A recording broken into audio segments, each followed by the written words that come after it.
Hello viewers, আসসালামু আলাইকুম। আজকে গিয়েছিলাম নদীর পাড়ে একটু ঘুরতে। গিয়ে দেখি দৃশ্যটা খুবই সুন্দর, মনোরম। এখানে ডিমের কুসুমের মতো সূর্যটা অস্ত যাচ্ছে। খালের পরিবেশটাও, নদীর পরিবেশটাও খুব সুন্দর দেখা যাইতেছে। আমাদের এদিকের নদীটা অনেক বড়, কিন্তু এখন তো বর্ষাকাল নাই, সেজন্য নিচে চলে গিয়েছে পানি। বর্ষাকালে তো পানি উপরে চলে আসে, তখন নদীটা অনেক বড় দেখা যায়।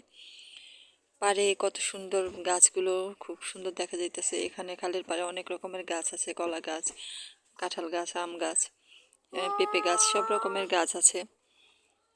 খুবই মনোরম দৃশ্য। এখন এই সিজনটা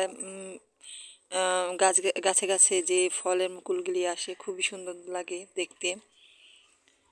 নদীর পাড়টাও খুব সুন্দর লাগতেছে। এই যে দেখেন কাঁঠাল গাছটা আমি দেখাই, কাঁঠাল গাছটা কত সুন্দর মুচি চলে আসছে। কার কার এলাকায় কাঁঠাল গাছের এই মুচিটাকে কী নামে ডাকে আমি জানি না, কিন্তু আমাদের এখানে কাঁঠালের এই মুচি বলেই ডাকে।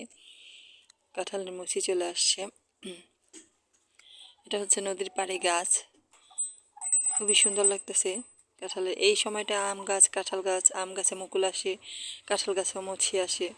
এই যে দেখেন একটা কিউট মুচি, কত সুন্দর লাগতেছে দেখতে।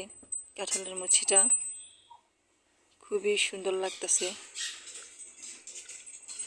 মনোরম একটা পরিবেশ। প্রকৃতির মাঝে যতই থাকবেন আপনি, প্রকৃতিতেই হারিয়ে যাবেন। খুব ভালো লাগে প্রকৃতির মাঝে সব কিছু দেখতে।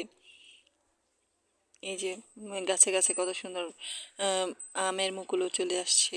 এই যে এটা গাছটা কত সুন্দর আমের মুকুল চলে আসছে। কেমন হয়েছে সবাই কমেন্ট করে জানাবেন। আল্লাহ হাফেজ।